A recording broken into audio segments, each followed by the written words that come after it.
waktu itu eranya adalah yang namanya pemimpin idaman itu kalau istilahnya Effendi Ghazali itu gayanya kelurah-lurahan.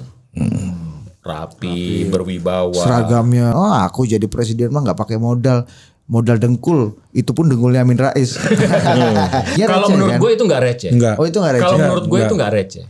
Ya kayak misalnya yang lo sitir tadi teman apa segala macam itu substansinya apa? Mencurahkan daya upaya pikiran kita untuk Indonesia yang lebih baik lah. Demi apa bang? Demi Indonesia. Yeah. Siapa aja pengisi acaranya Dir? Yang paling pas.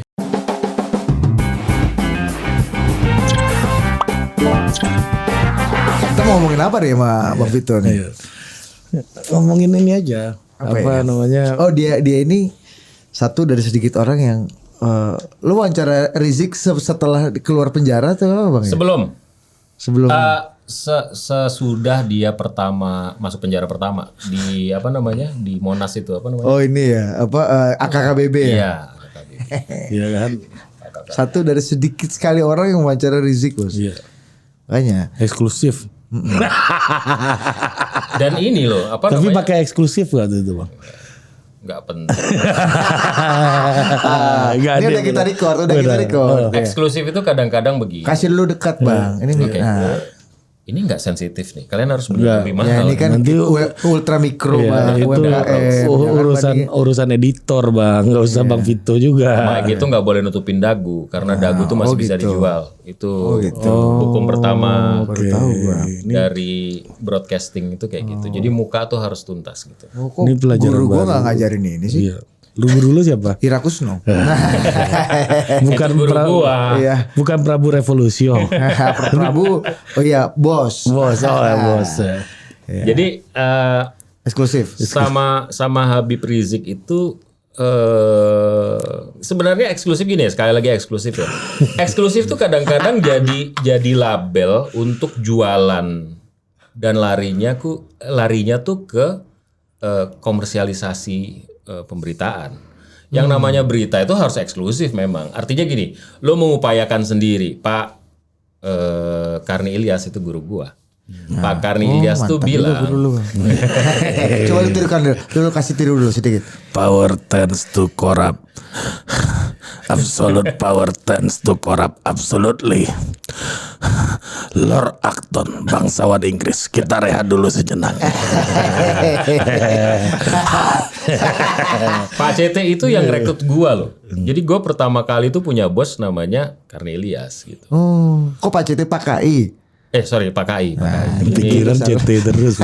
Mantap. Pak Hairul, emang top of mind itu bapak lah.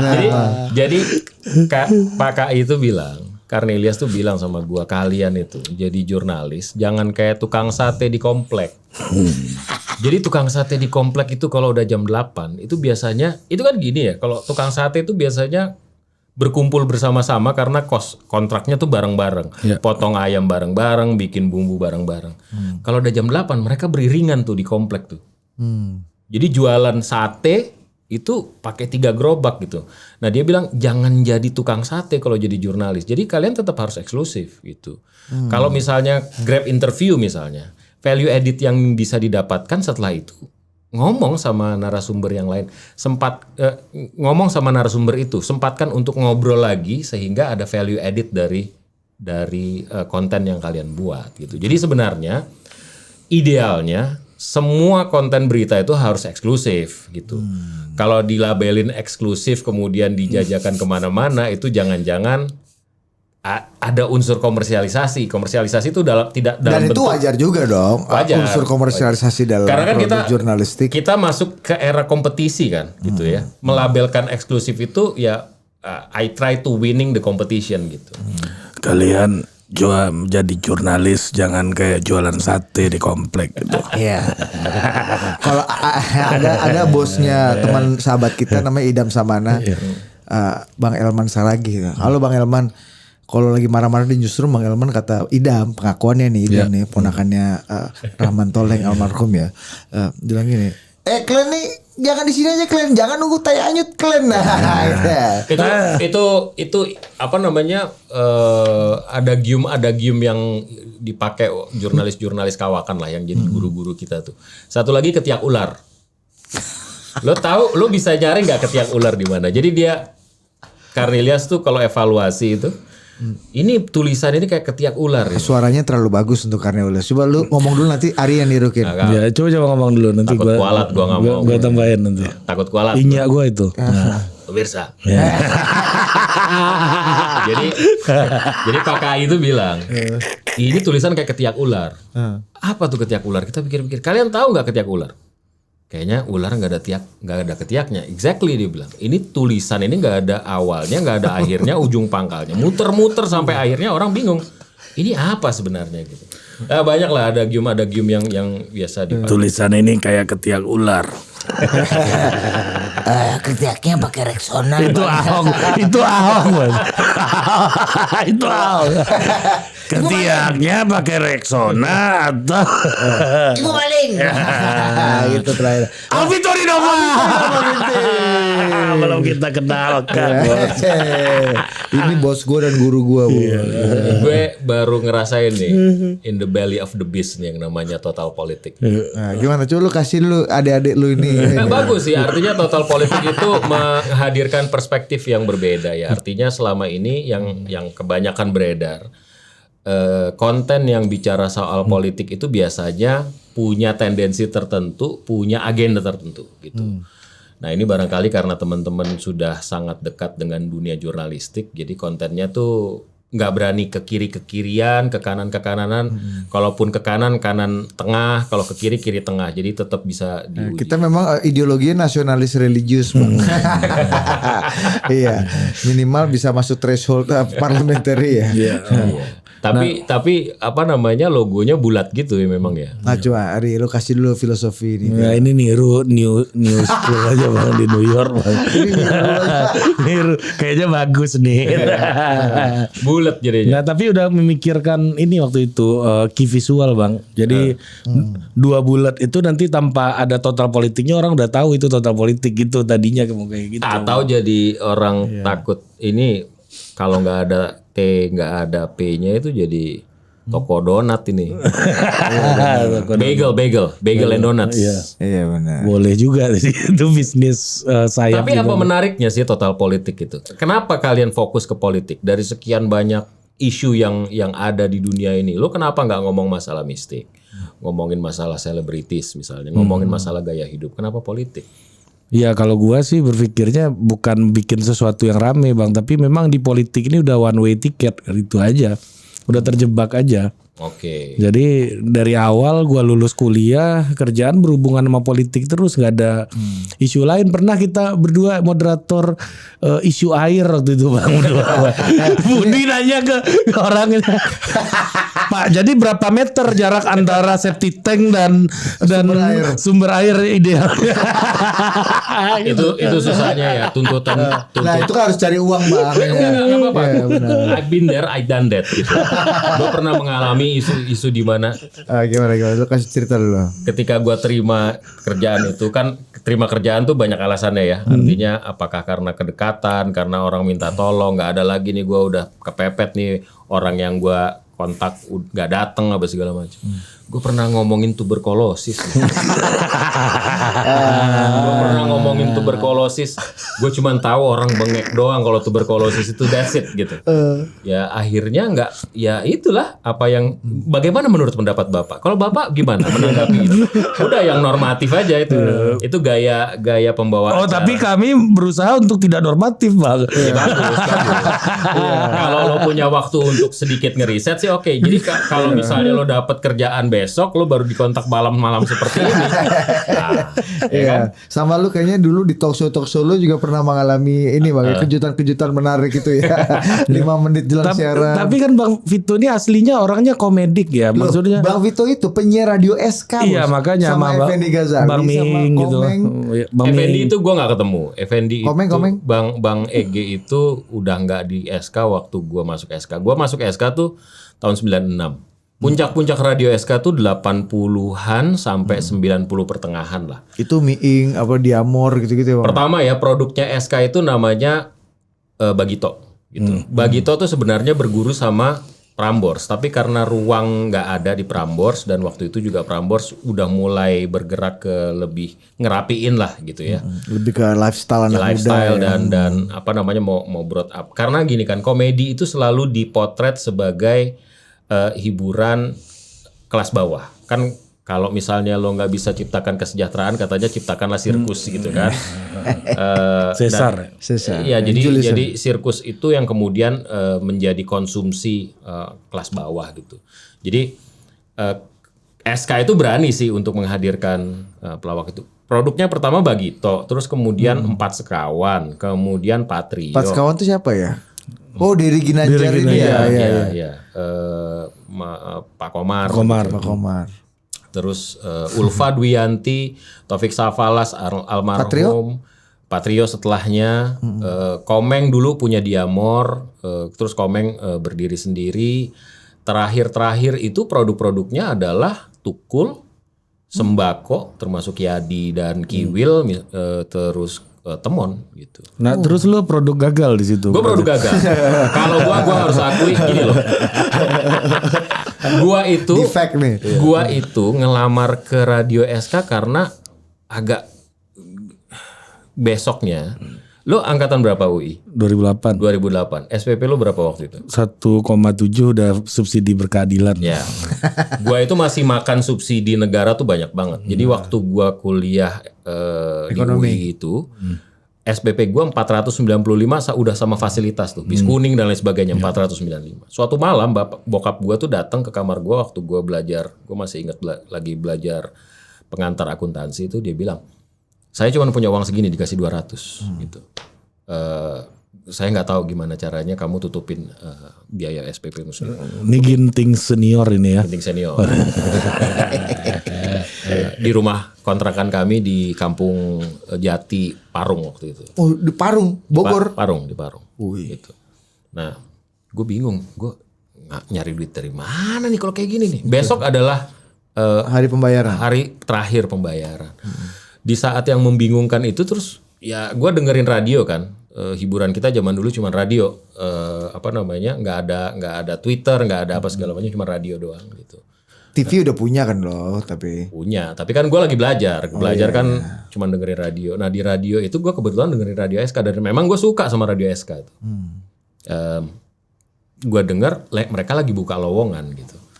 Ya udah, ini kayaknya arah Tuhan nih. Tuhan menginstruksikan gue untuk ngedaftar itu. Udah gue daftar.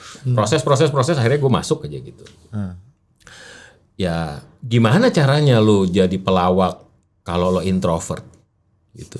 Itu yang terjadi sama gua. Jadi gua selalu bilang bahwa gua itu produk gagal dari Radio SK karena gua nggak lucu, akhirnya gua jadi wartawan aja.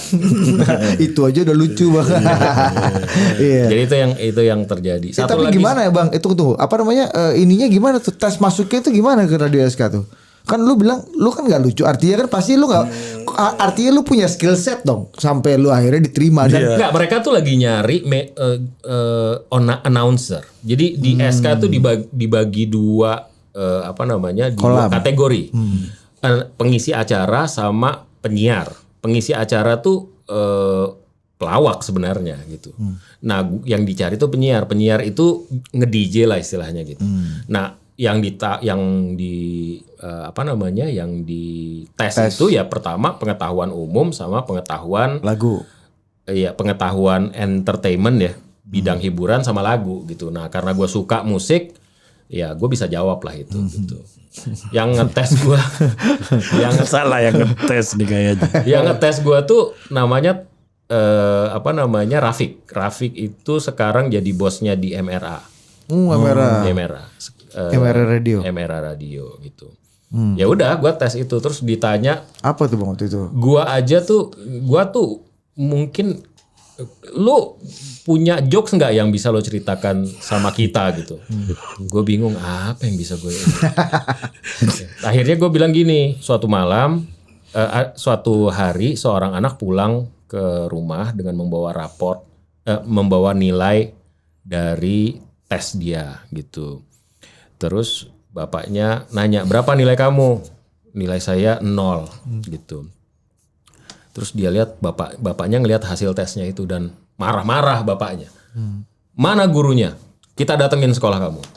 Datanglah ke sekolah itu. Terus gurunya dimarahin sama bapaknya. Bapak ini udah jadi guru punya pengalaman apa enggak sih? Belajar enggak sih jadi guru? Masa nilai anak saya 0 gitu. Terus gurunya bilang, Pak, Bapak yang bener aja dong. Anak Bapak tidak mengisi apapun. Lembar ujiannya tuh nggak ada isinya gitu. Ya tapi paling tidak Bapak bisa memberikan nilai 6 atau 7 lah untuk kebersihannya. Zaman itu aja jokes gua udah jokes bapak-bapak. Bang, lu jokes Anies ngikutin gak kemarin? Enggak. Jadi ada Ayam. video Pak Anies bawa ayam. Oh iya. Terus karena sudah hafal. ya itu Kenapa ayam berkokok merem ya? Iya, kenapa ayam karena udah karena nggak baca teks gitu.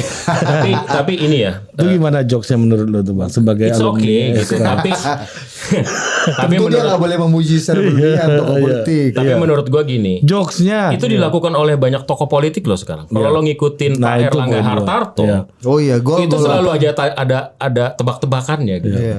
Jadi ya sekarang Ronaldinho nya kena tipu. kena gap. Gol-gol apa yang terbaik? makanya gue bilang nih kita ada di satu fase yang berbeda-beda ya. Pak Harto itu ada di zamannya dengan kondisi seperti itu.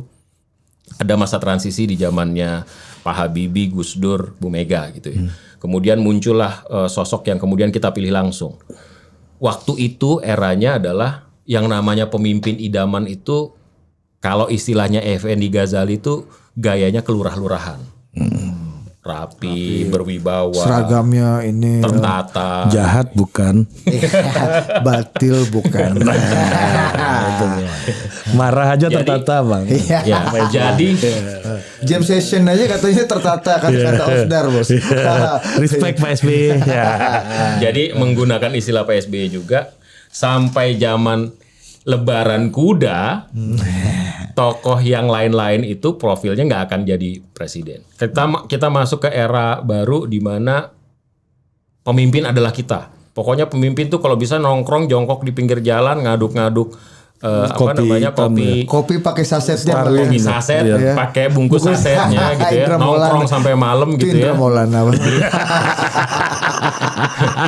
Gue lu pemret lu gitu. Pemret.com ID top. Nah, Terus kita sekarang masuk Satu ke di era antara kita yang ada di sana ya Bang. iya, kalau Iya. media online terbaik kedua. paling tidak dia sudah punya pilihan atau dipaksa untuk punya pilihan. Iya. Satu lagi kita masuk ke era kemudian yang receh itu yang juara. Itu mengkhawatirkan sih Kalau menurut menurut abang gimana bang? itu mengkhawatirkan sih maksud gua. Kalau misalnya pada akhirnya kita mendidik anak-anak muda itu ke level banalitas yang mengolok-olok begitu ya dalam tanda kutip ya. Itu mengkhawatirkan. Berarti jokes ini mengolok-olok Bang maksudnya Bang. Bukan, Atau maksud gimana? gua itu kan- Gus Dur kan juga pakai jokes dulu kan. Bukan maksudnya jokesnya menganggap audiens itu hanya mau menerima dengan hal-hal yang receh dan banal aja. Gini loh, Ya, gini Gus ya. Dur itu pakai jokes itu sebagai bagian dari delivery konten dia, figure of speech. Gitu ya. Itu jadi Nah, ini bagus nih. jadi Ini dosen kemasan, komunikasi, Bos. jadi kemasan, jadi pelengkap gitu. Kalau sekarang itu jadi yang mainnya gitu. Semakin receh semakin bagus gitu. Tanpa ada konten yang di delivery. Iya, kita akhirnya makin jauh sama keputusan kita memilih berdasarkan apa yang harusnya menjadi landasan kita memilih gitu. Track record misalnya, terus rekam jejak, kemudian apa yang sudah dilakukan, apa yang tidak dilakukan, kata-kata yang dijalankan, apa yang tidak dijalankan. Orang semua lupa. Orang ada di antara kerecehan yang ada di sosial media. Kerjaan satu dengan kerjaan yang lain. Tsunami kerecehan ya Bang. Which is sebenarnya nggak apa-apa sih. Itu akan gini. Beda lagi ini main aman nih. Bukan. Dia baru inget bos. Ini kayak adu perspektif udah lewat 1 jam. Engine mounting udah ketarik. 2014 dan 2015 itu kita membakar semangat orang dengan kebencian. Bagus juga sih kalau sekarang itu kalau kita membakar semangat orang dengan kerecehan gitu, paling tidak damage cost-nya lebih kecil. Lukanya nggak terlalu menganga. Coba kita uji satu, Dit. Ya gimana? Lu kasih jokes Gus Dur satu, nah kita analisis sama Bang Vito. Misalnya Gus Dur pernah bilang gini. Ini dia hafal deh jokes Gus Dur. Ada ini kan kata Gus Dur, mayoritas orang Indonesia itu isti, Bang. Ikatan suami takut istri. Nah, pernah nih ketika hari kiamat orang Indonesia disuruh berbaris nih bawa bapaknya. Ada dua loket di padang mahsyar. Satu loket suami takut istri, satu lagi loket suami tidak takut istri. Semua laki-laki Indonesia itu bapak-bapak sini ngantrinya di loket suami takut istri. Ada satu bapak yang ngantri di loket suami tidak takut istri. Bingung dong semua, termasuk malaikatnya bingung. Loh, kamu kok berani-beraninya kamu ngantri di loket suami tidak takut istri kayak gini? Iya, saya ngantri di sini juga karena disuruh istri saya. Nah, ini apa poinnya nih kira-kira apa? Iya, sekali lagi ya menurut gua, Gus Dur pasti punya konteks dari jokes itu. Kalaupun hanya sekedar menjadi antara, itu kecerdasan dia sebagai pembicara publik karena dia tahu orang dengerin lo ngomong grab atensi ya. Atau men-shaping fokus lagi gitu. Kalau sekarang kan itu kan makanya sekali lagi itu kan bagian dari aksesoris ya dalam tanda kutip ya untuk menjelaskan pokok pikiran utamanya. Atau misalnya gini, Gus Dur satu lagi nih Bang, gue ingat. Gus, gimana? Besar nggak kemarin modal jadi presiden? Oh, aku jadi presiden mah nggak pakai modal dengkul, itu pun dengkulnya Amin Rais. Ya itu kan selalu Gus Dur itu ya harus diakui cerdas lah. Artinya di balik jokes itu dia menghadirkan satir kan. Kita tahu kalau misalnya ngikutin backgroundnya bagaimana hubungan antara dia dengan Amin Rais yang sangat harmonis di awal dan kemudian akhirnya pecah di kemudian hari. It's okay, it's fine. Selalu ada substansi gitu. Selalu ada muatan yang kemudian membuat kita berpikir. Meskipun receh. Deliverynya receh. Kalau menurut gue itu nggak receh. Enggak. Oh, itu nggak receh. Kalau menurut gue itu nggak receh. Ya kayak misalnya yang lo sitir tadi teman apa segala macam itu substansinya apa? Oh, kita kehilangan makna ya, Bang. Oke. Iya, artinya kita tuh ada di posisi di mana orang udah nggak peduli lagi lo punya program apa yang lo perjuangkan. Pokoknya asal rame aja gitu. Asal rame, asal seru. Dan kita masuk ke fenomena cangkang nih sekarang nih. Segala sesuatu yang kelihatan di luar bagus, itu udah cukup buat kita. Itu mengkhawatirkan sih sebenarnya. Fenomena cangkang ya. Cangkang. Dan orang akhirnya membicarakan cangkangnya. Iya, orang udah nggak peduli sama Bukan tiramnya.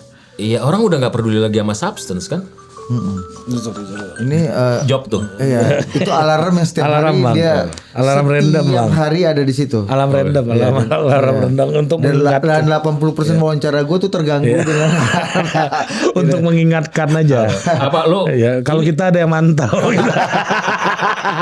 Jam segini nih udah lampu merah, lampu kuning ya. Iya, pernah ada satu orang yang agak besar profilnya gitu ya bicara ke aku dan Ari. Aku nonton lo Total Politik lo. Oh gitu. Wah, Ari senang kan. Wah, mantap. Oh, makasih Mas. Wah, senang kan. Lo jangan senang dulu. Itu artinya I'm watching you. Lo gua pantau, bro. Orang Jawa. Makanya kemarin kita berdua pakai sweater merah, Bang. Kenapa? Untuk meningkatkan derajat freedom of speech. Maksudnya PSI kan? Ya, makanya kita kemarin pas ditawari oleh Bang Muhammad Nur Zaman untuk mengisi di acara ulang tahun Banser, kita senang banget, Bang. Tapi gini ya, ini mengenyampingkan jokes ya. Kita itu cepet banget ketawa sekarang. Tapi cepet banget marah loh.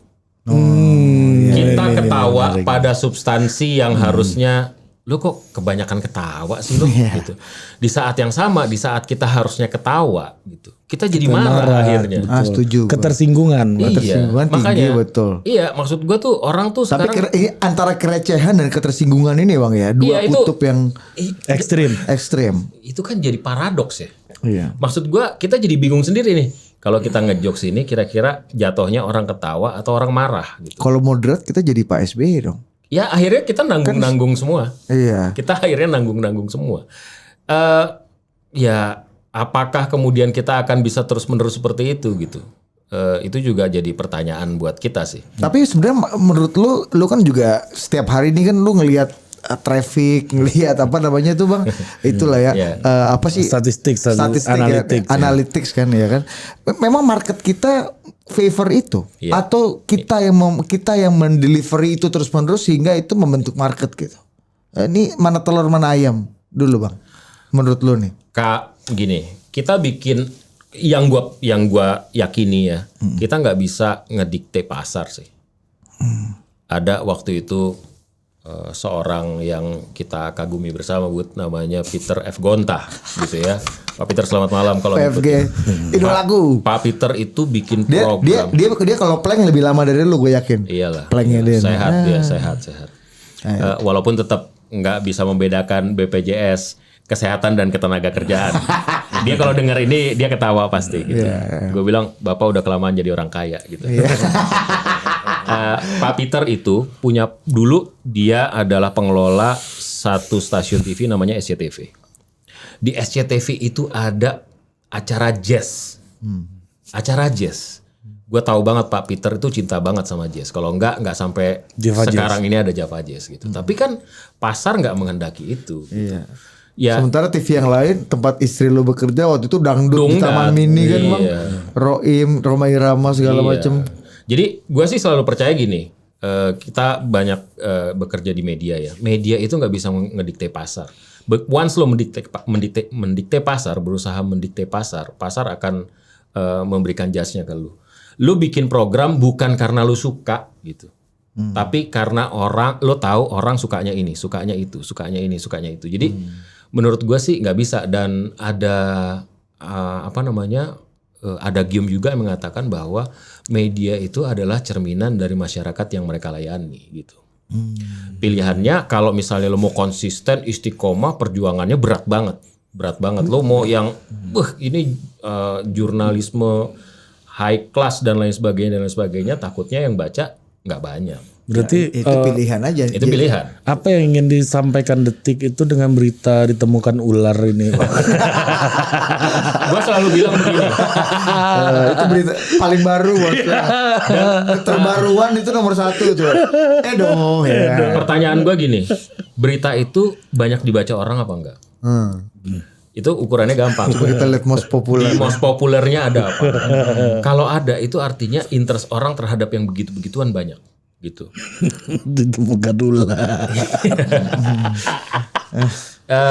Kita juga nggak bisa sampai sekonyol-konyolnya gitu ya, tapi juga kan kita nggak bisa menutup interest orang gitu. Kalau menurut gue sih gitu. Nah Bang, kembali lagi Bang, tadi soal jokes gitu ya. Kita tadi menarik Bang Vito bilang kita tuh di sisi yang satu sangat pengen untuk tertawa, tapi di sisi lain sangat ingin untuk marah hari ini kan. Ini menarik banget deh ungkapan Bang Vito tadi itu menyadarkan gua gitu. Dan itu kita sadari itu jadi realita yang ekstrim banget yang kita lewati sehari-hari. Nah ini gimana Bang melihat ini, apakah jokesnya yang bermasalah atau memang cuacanya aja yang memang kita gampang untuk berantuk-antuk sekarang ini gitu. Kita ini kalau menurut gua nggak terbiasa untuk mentertawakan diri sendiri sih sebenarnya. Jadi yang paling gampang itu buat komedian, mungkin gue bisa salah gitu ya, tapi pengalaman gue bersentuhan dengan komedian itu adalah yang paling pertama yang lo lakukan selemah-lemahnya iman sebagai komedian adalah mentertawakan diri lo sendiri. Dani yang difabel itu misalnya gitu ya. Kerjaannya tuh mentertawakan dirinya sendiri. Berarti lu ngikutin ya stand up ini Bang? Ngikutin gue, ngikutin. Blind Man Jack ya kan. Iya. Jadi gua nggak bego, gua buta gitu. Iya. Kayak Dani bilang, kenapa? Kesel kan orang disable tuh ditanya, kenapa bisa cacat? Kenapa waktu lahir gizinya nggak cukup ya? Atau kena tabrakan? Atau orang tuanya nggak ngurus apa segala macam? Sampai akhirnya dia bilang, enggak, ini passion saya. Dia bilang, being disabled itu adalah passion. Ya artinya Kalau menurut gue yang pertama tuh kita harus bisa mentertawakan diri kita sendiri. Once kita bisa mentertawakan diri kita sendiri, selesai udah semuanya. Gitu. Nah itu sebenarnya yang diajarin. Ini yang diajarin sama roaster sebenarnya, sama roaster. Jadi roasting itu sebenarnya mentertawakan diri kita masing-masing. Coba lo lihat apa yang dilakukan oleh gue lupa tuh yang di Comedy Central tuh, Jeff Ross. Jeff Ross itu ngumpulin banyak banget line up untuk ngerosting Justin Bieber, ngerosting Donald Trump, ngerosting Alec Baldwin. Sebelum dia ngerosting ini, dia ngerosting tuh semua line up-nya tuh. Artinya kita semua itu sama aja sebenarnya, punya cacat dan bisa nasty gitu. Tapi yang paling penting kan ada kesadaran bahwa kita tuh nggak sempurna dan mari kita mentertawakan ketidaksempurnaan kita itu. Jadi gue sih bermimpi kalau misalnya kita masuk ke ranah receh, bisa nggak di 2024 nanti perang kita tuh receh-recehan gitu, saling nyela aja gitu, nge-roast aja. Jadi lo jangan marah juga di roast gitu. Tapi karena tradisi politik kita kan juga nggak terbiasa. Kalau gue lihat ya bang, misalnya ya menertawakan diri sendiri juga dengan banyak cara ya. Gus Dur misalnya, Gus Dur itu kan bolak-balik menertawakan diri sendiri. Dia bilang ya Gus, emang Gus Dur selama ini nggak capek kalau tidur gimana ya? Saya tidur mah ngasuk kemana aja. Apalagi saya kalau tidur nggak tidur juga nggak ada bedanya, sama aja juga nggak bisa lihat gitu. Kan. Apalagi kayak atau Pak Jokowi gitu bang.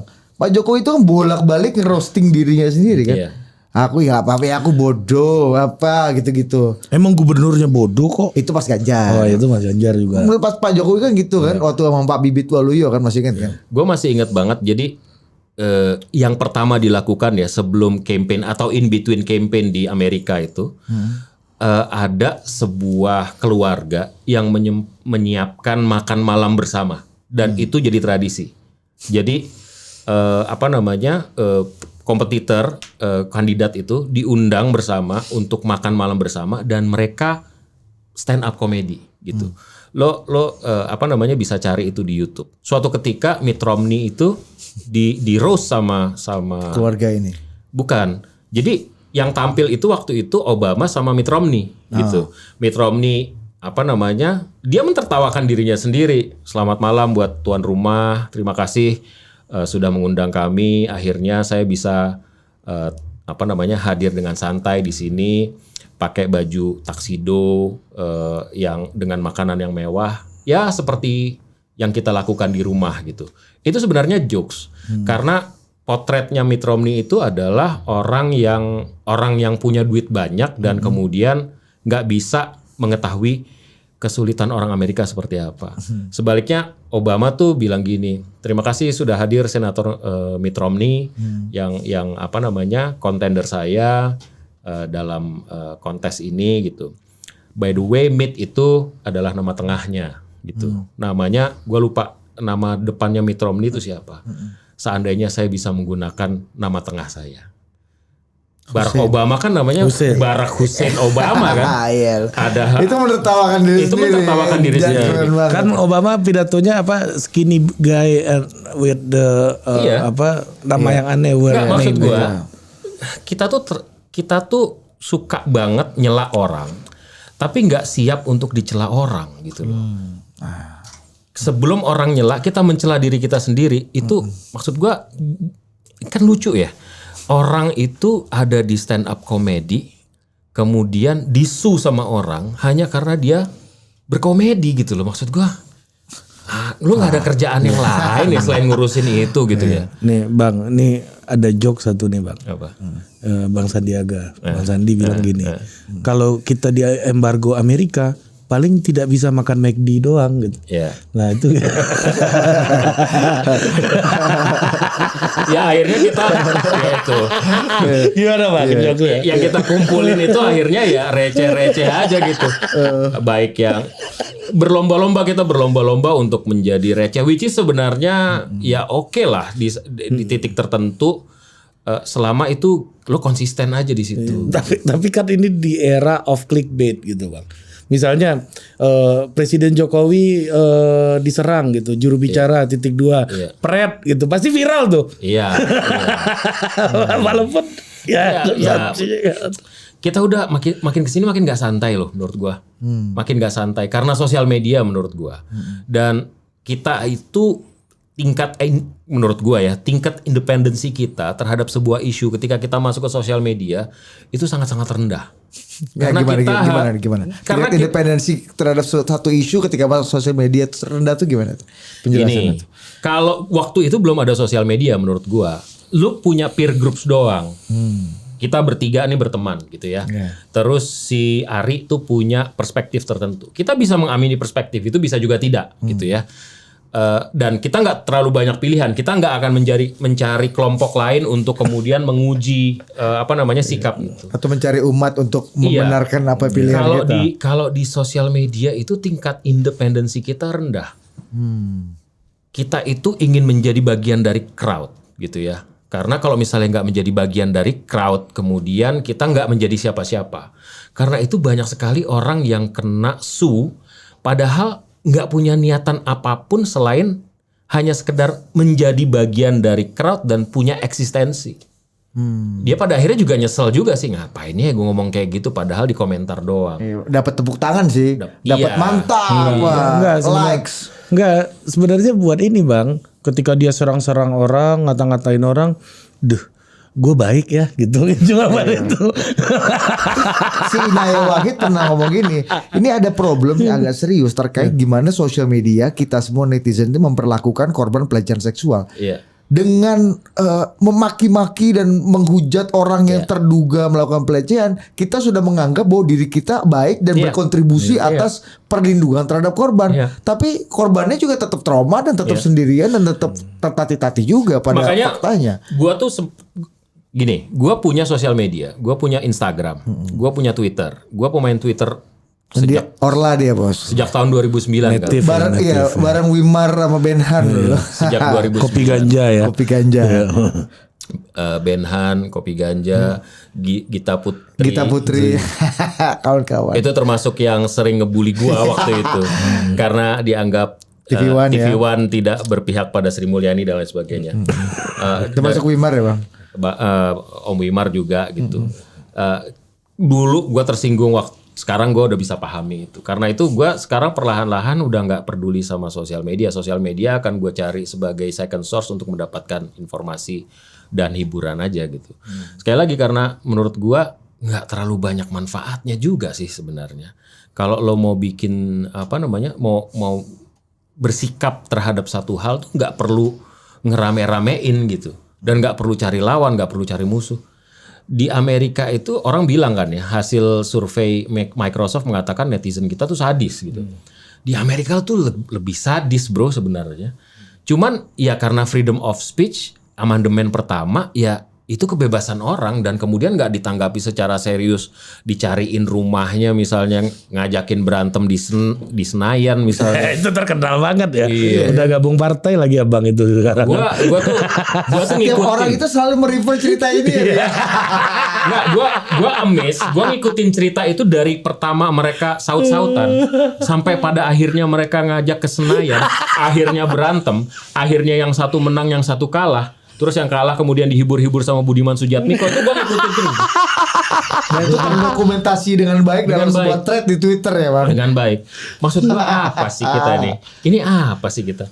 Jauh dari substansi. Terus kalau misalnya demokrasi kayak gini ya kita kapan mau majunya pada akhirnya? Ya itu bang, buat nunjukin lu paling bener aja. Ya apa bedanya sama fasis kan? Ya, gua tuh sebelum Arab Spring itu, ketika rame seru-serunya nge-tweet, seru-serunya ngeblok, itu gua punya blogspot. Gua berhenti ngeblok tuh nggak tahu kapan gitu ya. Gua pernah bilang ini tuh akan jadi fenomena, ini akan jadi revolusi baru di pola komunikasi antar manusia di dunia sosial media nih, khususnya Twitter, dan itu terbukti Arab Spring terjadi karena sosial media dan lain sebagainya. Tapi gue nggak nyangka ini akan jadi gelombang yang somehow destruktif loh menurut gue, gitu. Tapi ada aja orang-orang yang memanfaatkan posisi-posisi untuk ngedapetin cuan kan, untuk ngedapetin keuntungan dan lain sebagainya, which is itu bagian dari inilah. Tapi ya sekali lagi gue bilang kalau misalnya kita pro terhadap receh. 2024 mari bereceh-receh aja. Lo nggak usah marah-marah. Ya kita ketawa-ketawa aja. Substansi turun dong. Dari dulu substansi udah turun. Dari dulu kampanye juga nggak didengar ya. Substansi Begitu dari dangdut dulu. baru masuk barang ini. Dari Serangan dulu Fajar. substansi udah turun. Kalau dari dulu substansi serangan Fajar nggak ada yang terima, Bos. Nah, tapi memang benar itu gue setuju Bang. Substansi paling segmennya cuma 5% pemilih. Paling. Kenapa pada akhirnya? Karena partai tidak ada yang pernah secara konsisten melakukan proses penjaringan secara serius.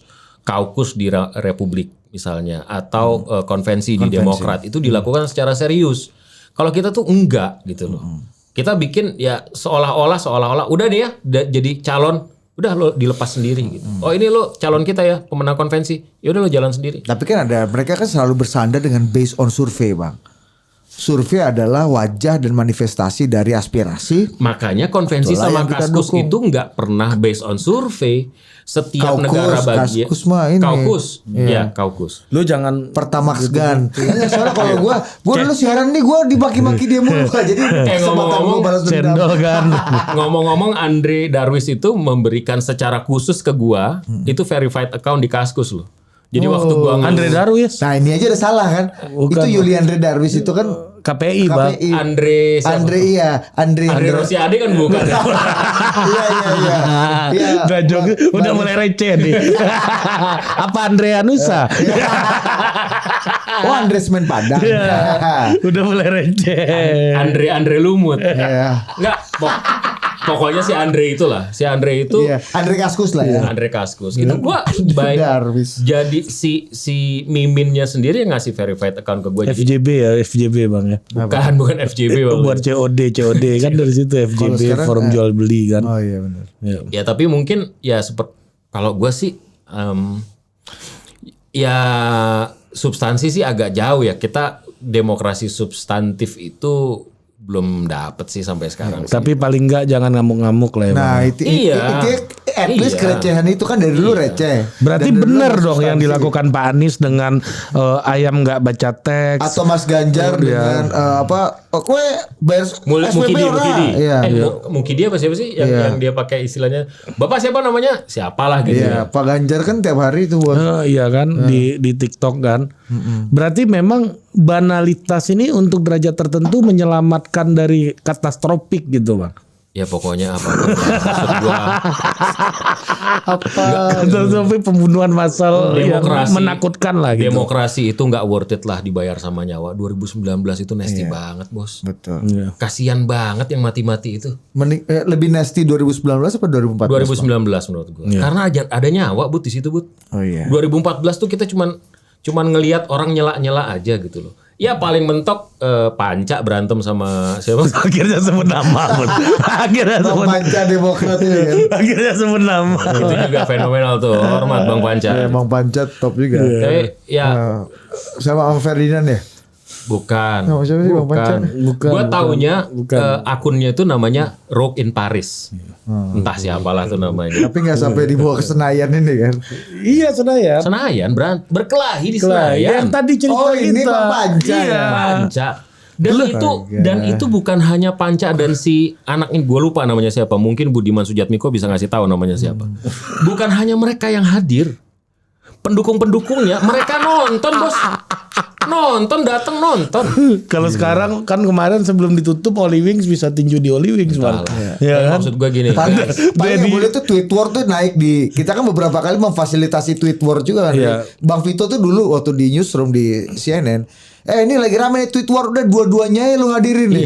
Iya. Lu kan sering ngomong kayak gitu kan Bang. Denny Siregar sama Habib Novel Bang Mukmin ini kan pernah mau tinju. Kita udah pernah Hasan Nasbi sama Henry Satrio. Iya. Ya kan? Terus Prastowo Sama Henry Satrio. Kira Henry Satrio. Satrio semua. Semua keributan sistemik ini Henry Satrio kayaknya. Hand satu one of a kind.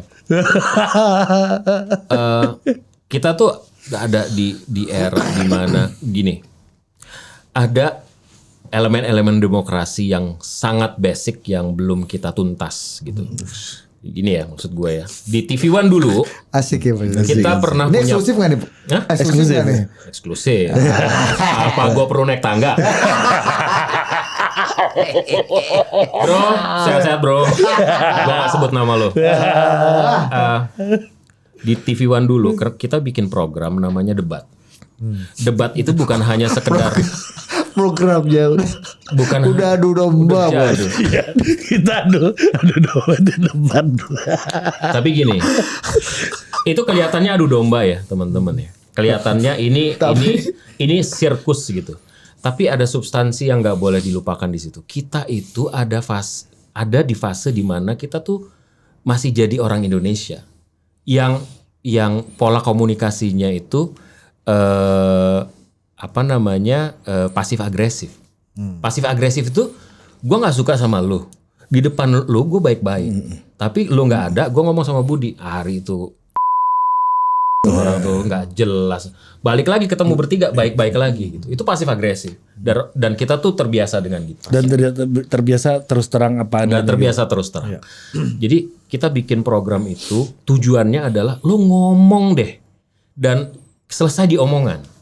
Karena itu topik-topiknya tuh ekstrim. Kayak misalnya presiden non muslim misalnya gitu. Apakah PKI bertanggung jawab terhadap G30S? yang memang ada dua kutub yang pasti Selalu ada. Nggak ada moderat Ini itu Bud, nggak soalnya, ada. Bud.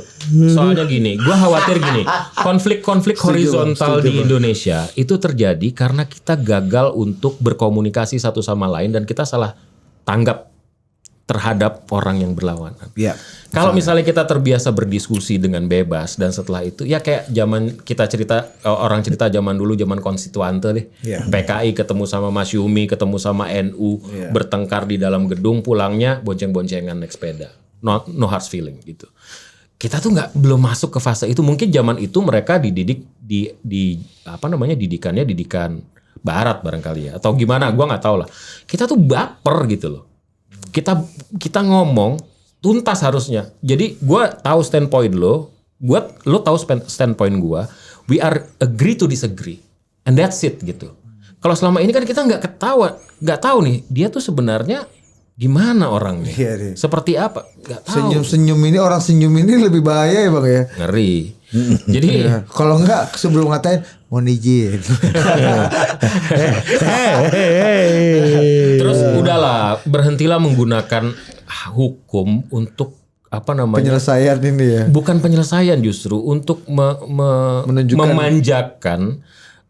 memanjakan perasaan gitu loh. Perasaan lo yang nggak suka sama orang itu terus kemudian pakai hukum. Nah, gitu. gue pengen tanya, ada satu, lu masih di TV yang lama sebelum itu, ketika dosennya Ari namanya Profesor Tamrin Tomagola Tomagola. kena air teh yang disiram. yang disiramin. Munarman. Ya, itu gimana Bang? Ya itu jadi pelajaran buat semua mestinya. Itu adalah puncak dari potret kita gagal dalam komunikasi yang sehat gitu. Bukan banyak ya salah satu potretnya adalah orang itu gitu loh. Yang kemudian tidak bisa berkomunikasi secara sehat. Bukan hanya Munarman sama Prof Tamagola gitu. Ada banyak orang lain lagi gitu. Gue gitu. Itu yang di panggung kayak gitu, gimana yang di luar panggung ya Bang ya? Desi Anwar pasti waktu itu cerita Pak Yakob Nuawea nyekek Danang video call. Iya. Dadang Trisasongko. Itulah pokoknya MPI. Paling enggak kita harus membiasakan diri sih berdiskusi dan lebih sehat berdiskusi secara terbuka karena di sosial media itu kita sekarang gini deh. Kalau kita nggak dikondisikan misalnya di media gitu ya atau kemudian di sosial media. Sosial media tuh menurut gua lebih fatal lagi. Lu nggak kenal gua nggak pernah ketemu sama lu, nggak pernah ngelihat langsung, gua nggak pernah tahu rekam jejak lo, background lo seperti apa. Terus tiba-tiba karena lo berbeda, kita udah musuhan aja dan berdebat sangat kencang. Lo substansi yang gua omongin aja belum tentu clear. Ya, ini gue bacain netizen hari ini nih, gue udah maki-maki sama hari ini udah. Ya. Tapi kan Bang kayaknya Total Politik ini senang ya, yang baik dihukum cari seperti Anies ya. Ingat loh, hukum karma sedang berjalan untuk kalian. Apa? Iya. Ini Itu yang gue sebut di Total Politik itu Bang, ada tipikal dua orang. Enggak, tapi gini, sorry gue potong Ri ya. Kita membaca itu juga nggak usah pakai perasaan. Enggak, makanya kita ketawain Bang. Artinya kalau orang itu ketemu sama kita, ngobrol sama kita saat ini juga, mungkin kita tahu pendapat dia maksudnya apa dan kemudian dia bisa memahami apa yang kita maksud gitu. Nah, kalau di Total Politik gue membagi penonton tuh 2 jenis, Bang. Pertama yang emang tongkrongan sini, ya kan, yang udah lama ngikutin dari awal, Udah ikut tahu jokesnya. diskusinya, paham cara mainnya. Yang satu lagi Kalau diskusi gua sama Ari itu pasti 20 menit sendiri tuh opening gua. dan mereka bisa menerima itu gitu kan. Yang kedua orang lewat gue sebutnya, Bang. Jadi, karena dia senang sama Rocky gitu misalnya, atau dia senang sama orang-orang tertentu yang kita undang, habis itu dia lewat ngeliatin dari jauh, goblok lu gitu. Habis itu pergi nggak balik-balik lagi juga gitu. Dan kita kadang-kadang juga harus tahu, kita nggak pernah tahu backgroundnya itu seperti apa. Orang yang sangat genggap gempita di sosial media itu ya, belum tentu seperti itu di kehidupan aslinya gitu. Jadi ketika dia masuk ke sosial media, dia menjadi somebody gitu. Karena di kehidupan aslinya Dia nothing. dia nggak. Gue pernah ketemu sama orang yang sangat vokal ya, sangat vokal, maki-maki gue apa segala macem gitu. Dia nggak kenal gue, tapi ketika gue itu waktu zaman gue masih aktif sekali nge-tweet gitu. Pernah ya dulu ya. Dia agak top. Seleb tweet dulu. Seleb tweet ya. Pernah. Puncak kejayaan gue mendapatkan follower itu karena gue salah nge-tweet. Innalillahi wa innalillahi rojiun. Prof BJ, Ibu Ainun meninggal dunia. Itu Padahal belum. Gue dapat itu dari grup dari grup kampus gue. Jadi Itu zaman BBM masih Bang ya? enggak, ya pokoknya di Twitter lah gitu ya. Jadi gue dapat itu ya karena kita juga nggak punya background yang benar harusnya nge-tweet atau bersosial media seperti apa, dan kebodohan gue karena gue jurnalis harusnya gue verifikasi dan konfirmasi. Begitu gue dapet itu gue pikir wah yang ngejelasin ini kredibel nih orangnya, gitu kan. Oh berarti orang messengernya tuh orang kredibel yang Lo kenal lah orangnya, gue nggak perlu sebutin di sini. Lo kenal orangnya. Jadi kalau misalnya orang ini ngomong masa gue idam kayaknya. bukan Enggak, grup kampus. orang lama Iya, pasti orang satu kampung sama lo. FEUI pasti. Bukan, gue S2 gue komunikasi. Risip berarti. Wah ada Udah lah lu buah manggis lu. Isa di SK dosen komunikasi. Nah itu gue seharian dibully bro.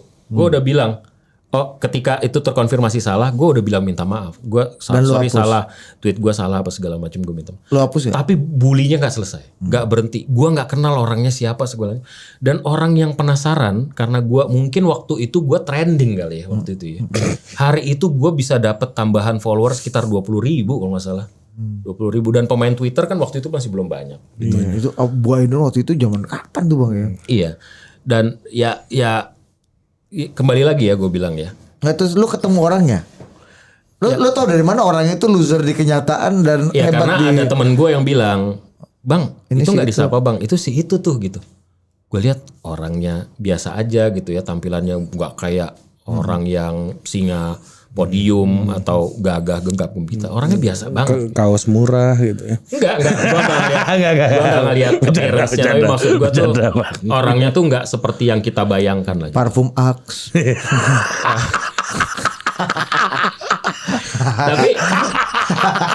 tapi lo bayangin loh, kalau nggak ada sosial media, banyak orang yang sekarang sangat terkenal di sosial media bisa nggak jadi apa-apa. Betul. Dulu kalau mau terkenal lo harus masuk media. Betul.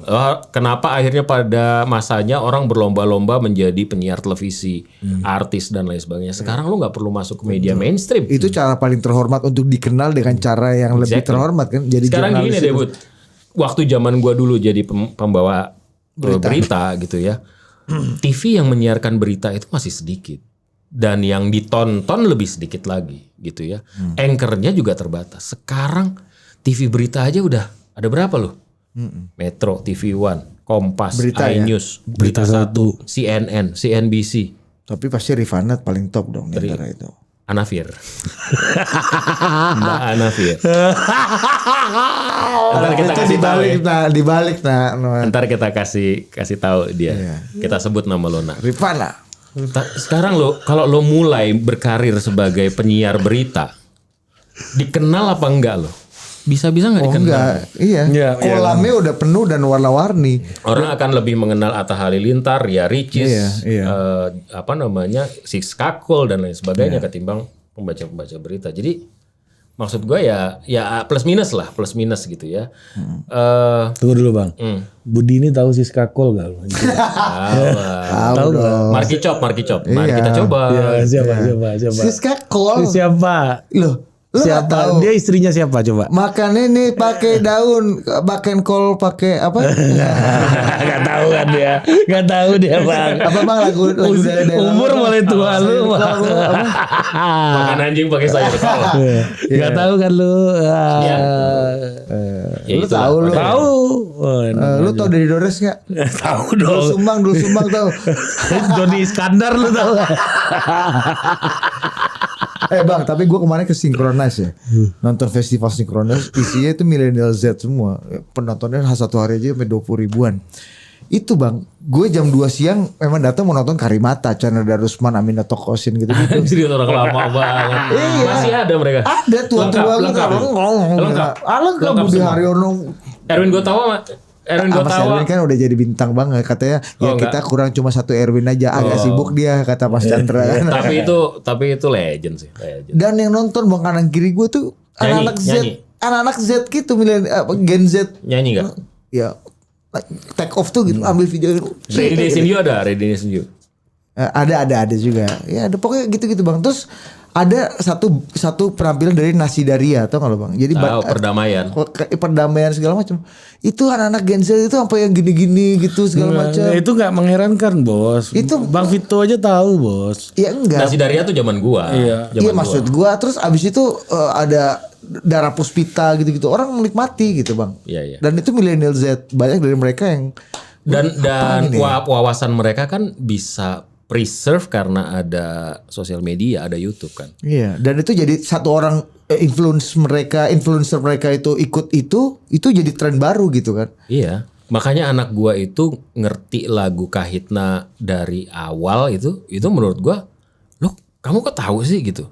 Ya karena tahu aja. Gitu. Lagu Krisya deh bang. Iya. Saya ngelong tuh kemarin. Iya. Tapi lu Krisya nontonnya sama Nusron Wahid. Mana nonton Krisya. gitu. Duh, kamu datang sini juga Krisya. Cid, aku dukung. Loh, kok beda mah pilihan ketua umum lu? Aduh nggak apa-apa dia nggak apa-apa. Yang penting aku nggak keluar Golkar kan. Tapi intinya gini sih, gua sih berpesan gini, udahlah lu baper juga nggak ada gunanya, lu ngapain sih narik urat leher? Apa gunanya? Apa untungnya buat lu? Itu udah membuktikan dari masa ke masa lu dapat apa, lu berantem sama keluarga lu sama tetangga. Bang, lu. tapi itu bukannya lebih baik ya? Maksud gua pertentangan dan kemarahannya itu diselesaikan di udara aja. Jadi ketika di darat kita aman-aman nggak aja. bisa pada akhirnya kan. Itu buktinya Nggak tuntas Senayan pada tadi yang akhirnya. Abang Itu Vito kan bilang. satu Iya. bos. Sisanya Iya. kan Kalau satu bisa berefek kedua, ketiga, keempat dia. sisanya menyublim. Nggak ke gini lah. atas, Kenapa sih kenapa lu terurai. Arab Spring. kita tuh kayak memaksakan pilihan kita. Udah pilihan lu aja, pilihan gua. Kenapa kita ngulas-ngulas terus di dalam apa namanya ruang kita bersama? Udah, ya yang lain lah, yang bisa kita satukan pembicaraannya kita satukan di situ. Bang, tapi menurut lu gini, kan kita ini misalnya ada orang yang pendukung, dia anti banget Pak Jokowi gitu, misalnya di reality karena partainya itu ketika partainya gabung dalam koalisi ya Pak Jokowi karena dia udah maki-maki Pak Jokowi sebelumnya, dia merasa punya standar etik sendiri untuk mundur lah gua nggak mundur dari partai atau gua nggak ikut bagian dari koalisi. Ini udah masuk agenda nih terus. Enggak. Nah, di sosial media tuh standar etik kayak gitu ada nggak sih? Nggak ada. Enggak, karena kemarin misalnya ya salah satu contoh aja nih, salah satu mantan petinggi dan voice of KPK gitu tiba-tiba jadi pengacara Sambo gitu misalnya. Sambo gitu. Iya. Kan heboh kan Bang Febri. Tapi kan sekali lagi kita ngejudge ya. Lu udah ketemu sama Febrinya sendiri ngomong one on one gitu. Ya makanya Background-nya. ini kan bicara bagaimana pletora sosial media menghakimi dia gitu Iya, Bang. dan kita tuh mudah sekali menghakimi orang Nah, sekarang. tapi karena mungkin nggak tahu sejarah juga Bang. Kalau misalnya tahu, misalnya Subandrio tuh pernah di Beda pengacara Payap, ya Mayap Tiamhen gitu misalnya. Ya Subandrio waktu itu juga sama, ya bukan menyamakan ya, tapi image publiknya dianggap buruk karena Atau dulu setelah 65 atau dulu misalnya Bang Buyung membela Abu Bakar Bashir sama misalnya ya kan gitu-gitu, Mas Anas Urbaningrum misalnya. Iya. Yang terpidana kasus korupsi Bang Buyung yang. Iya, kayak misalnya gini deh, gak usah ngomong itu spektrum yang berbeda ya. Bagaimana kemudian Hamka yang dipenjara oleh Soekarno ya, nyolatin. dan dia Jadi kemudian imam, melakukan ya. itu. Ya kan lu nggak ngapain sih lu ngejudge orang udah kayak bener banget hidup lu. Karena gue paling benar. Iya, si paling-paling lu. Iya, terus anjing. apa gunanya? Lu mengklaim diri lu paling bener terus dapat apa lu gitu. Apa sih gitu. Berarti daripada kayak situasi kayak begini, politisi jokes bapak-bapak ini lebih baik ya Bang ya. Kalau menurut gua, kalau misalnya kita mau masuk ke ranah yang nggak substantif, ya udah kayak gini aja. Tapi lu nggak usah baper. Ya udah kita selesaikan dengan tawa aja. Makanya kita mentertawakan Indonesia lah. Banyak yang bisa kita tertawakan. Indonesia tuh banyak yang bisa kita Nah, tertawakan. masuk kita ke promo acara. bridging. Kalau gua sih gini. Kalau gua gini. Kita tuh ada di fase dimana kita disatukan oleh tujuan gitu. Sekarang tujuan kita tuh apa sih? Apa? Nggak pernah berubah sebenarnya tujuan kita itu. Kita ingin hidup yang lebih baik, yang maju dan Indonesia menjadi lebih baik. Itu tujuan utama kita bukan sih? Demi apa Bang? Demi Allah. Bukan demi Indonesia dong. Abang ini nggak bisa diajak. Tahu, gua tahu. Iya. Namanya juga komedi, Dit. Namanya juga komedi. Gimana? Itu istilahnya kalau Abdul dalam Temon juga Bang. itu kalau di komedi tuh istilahnya tusun. Tusun. Tusun. Wah iya. Copot nih ini gua. Oh lucu. Pen. Abang gua nih pen. Jadi maksud gue gini, tujuan akhir kita tuh apa sih sebenarnya? Masih tetap sama kok. Kita ingin Indonesia lebih baik buat semua. Gitu. Caranya gimana? Lo bisa jamin kalau pemimpin pilihan lo tuh lebih baik. Dan pemimpin lo harus menang gitu. Kalau misalnya pemimpin lo menang pasti lebih baik gitu. Banyak juga pemimpin-pemimpin sebelumnya yang kemudian menyesal dan kecewa gitu. Dan itu it's just the way of the world gitu loh. Itu menjadi pelajaran buat kita semua. Atau yang tadi yang nggak suka jadi ternyata setelah diberi kesempatan bagus juga barang ini gitu kan. Ini orang baik dukung orang baik tuh nggak benar berarti. Iya. Ya. gua segini ya, kita terlalu lama ya. Terlalu lama menggunakan kata kamu, saya, kita, kalian. Ini kapan masuk demi Indonesia? Tunggu dulu dia. Nggak kelar-kelar gitu. Tusun. Oke, terus. Pada akhirnya kan intinya lu mau Indonesia lebih baik gitu ya. Pada akhirnya kontestasi itu bagian dari proses. Siapapun yang menang pada akhirnya, ya itu keniscayaan demokrasi. Lo nggak bisa paksa ketika dia menang terus lo marah. Ya apa-apaan lo gitu. Dan pada akhirnya semuanya itu demi Indonesia. Jangan tusun. Tunggu punchline tuh itu. Lo nggak kenal tuh apa namanya Jong Java, Jong Ambon, Jong ini, Jong itu tahun 28. Mereka datang ke Jakarta berkumpul beramai-ramai di Keramat. Bukan hanya sekedar nyari jagung bakar itu. Mereka sepakat udah kita kayaknya harus bersatu nih. Kalau nggak kelar-kelar hidup kita gitu. Nggak sekedar cari jagung bakar. Iya. Jagung bakar juga nyari juga bukan di Keramat Bang. Di puncak. Cisarua lewat. Zaman dulu ada jagung bakar. Makanya kita nggak paham. Sambil nonton bioskop Rivoli. Tahu nggak ada bioskop Rivoli Tahu gue namanya? yang deket ini kan kapal-kapal kan. Seberangnya iya di situ. Seberangnya Yang Pasar Senen, terakhir itu muterin lagu film India mulu gitu. Yang maksud gua itu kita lupa loh ada episode itu dalam sejarah kita gitu. Iya. Baru pada akhirnya berproses pada akhirnya dan kemudian jadilah Indonesia seperti sekarang. Kita detik nih dan kita semua yang sadar maunya ya kita balik lagi ke kondisi itu gitu. Jadi kita semua mencurahkan daya upaya pikiran kita untuk Indonesia yang lebih baik lah. Demi apa Bang? Demi Indonesia.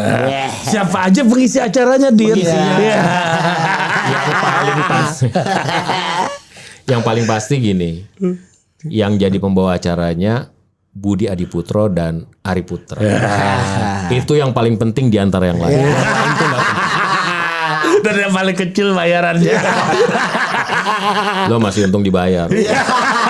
Biasanya juga cash out gitu ya. Jadi kita mau lihat nih sebelum kontes itu berlangsung, sebelum kalau mudah-mudahan ya ketok ketok kayu, mudah-mudahan kenestian di 2023 tidak terjadi. Tapi kalaupun terjadi nanti kita udah pernah masuk ke dalam fase di mana mereka berkumpul bersama dan mencurahkan buah pikiran pendapat mereka tentang Indonesia yang lebih baik. Audiens bisa lihat, oh dia bisa duduk barengan tuh, dia bisa ngomong tentang Indonesia yang lebih baik dan bisa berkolaborasi tentang Indonesia yang lebih baik. Tapi apakah orang-orang yang akan tampil dan akan berbagi perspektif di situ bukan dalam adu perspektif, tapi mereka akan berbagi perspektif? Ya, itu pasti orang-orang yang akan berkompetisi. Belum tentu. Belum tentu. Bisa-bisa lu gitu. Ini bisa juga ya. Bang, tapi nggak pernah tahu. thank you banget loh Bang. Apa? Akhirnya gue pernah di-mention sama Sandi Sandoro gara-gara acara ini. Itu pun karena bagian dari kontrak. Makanya gue lihat, Sandi Sandoro. Itu pun dia udah Tak pernah pada. Iya, lu nggak tahu itu udah mesin detik kok Alvito udah lu bisa bagian Sri Mulyani, Hari Putra. Udah teks banget. Tapi kan di-mention Sandi Sandoro. Tapi kan makanya ini menarik juga ya. Demi Indonesia ini kita buat tujuannya cuma satu. Orang-orang itu diminta untuk memberikan inspirasi kepada anak muda sebagai ceruk pemilih terbesar di Indonesia tentang buah pikir mereka tentang Indonesia. Dan mereka harus menginline-kan buah pikir mereka itu dengan narasumber-narasumber lainnya. Tidak ada debat di situ dan nggak ngomongin politik sama sekali. Siapa calon wakil presiden lo, siapa koalisi lo akan mengedepankan program apa. Itu urusan lo nanti. Kita nggak ngurusin itu. Yang kita pikirin, lu mikirin Indonesia apa kagak? Atau lu mikirin diri sendiri aja gitu. Jadi Anies Baswedan, Ridwan Kamil, Kofifa Indar Parawansa, Erick Thohir dan lain sebagainya tuh kita minta untuk ngomong tentang Indonesia. Acara hiburannya ada Danila Riyadi. Ada Danila, kemudian ada trio Lestari, GJLS dan Arif Brata. Ya. Gitu. Ada yang paling penting Ari dan Budi. Nah jangan lupa kita tidak hanya berdua karena kabarnya Alvito Dinova memantau. Kalau tidak sedang menerima tamu pasti akan bergabung bersama kita di atas panggung. Ini loh amaze-nya gue sedikit share ya. Gue temuin semua calon narasumber kita itu semua. Gue temuin, gue lobby untuk datang. Sebagian dari mereka tuh reluctant untuk hadir karena nggak mau ngomongin masalah politik. Itulah kemudian yang agak miris juga. Kita nggak pernah punya ruang bersama, punya tujuan yang bersama. Artinya forum yang dibikin untuk berpikir ke arah yang sama. Yang kita hadirkan kalau calon-calon menuju kontes itu pasti yang namanya debat, terus adu program apa segala macam. Menurut kita itu urusan belakangan lah. Itu urusan lo sendiri dan itu akan regulate oleh KPU nanti.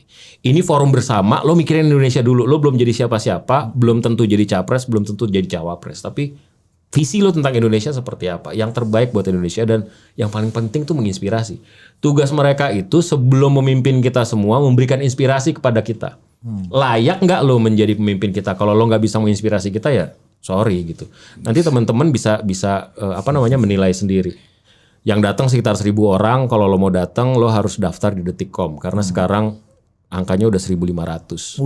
Udah lebih dong. Udah cadangan 1.500. Cadangan dong. Ya makanya harus cepet-cepetan. Kan kita masih biasanya yang daftar itu belum tentu datang gitu ya. Jadi kita masih buka ruang sampai kemudian kita pikir oke, ini udah cukup. Gitu. Gratis Bang? Atau bayar? Gratis.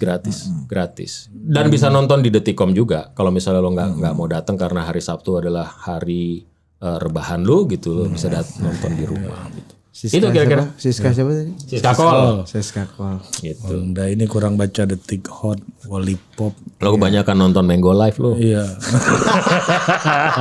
Jadi hari Sabtu Demi Indonesia mulai jam berapa Bang? Mulai jam abis asar. Jam 2-an lah. Ba'da asar Ba'da zuhur. Jam 2-an lah. Kira-kira jam 2-an. Oke, jam 2-an ya. Detikcom harus. Ada Opung Luhut jadi keynote speech. Nah itu. Nah, keynote speech ya bang. Jadi nggak bisa ditanya sama kita. Lo ya kalaupun ada ruang bertanya lu berani nanya. Jangan gitu. Kalau nggak Kubawakan pakai data- data jangan nanya lu Aku ntar. bawakan data ke muka kau. Nggak, buat Opung Luhut tuh nggak ada forum dialektika tuh nggak ada. Ngomong pakai data kan gitu. Iya, dialektiknya dengan data. Kecuali sama Deddy Kobuzier. Sky Data. data Oke. data langit Arif Puyono. Sky Data. Oke, sampai jumpa lagi di Total Politik berikutnya. Thank you Bang Alvito. Thank you. Ginting. Thank you. Ya. Thank you Adios. semuanya.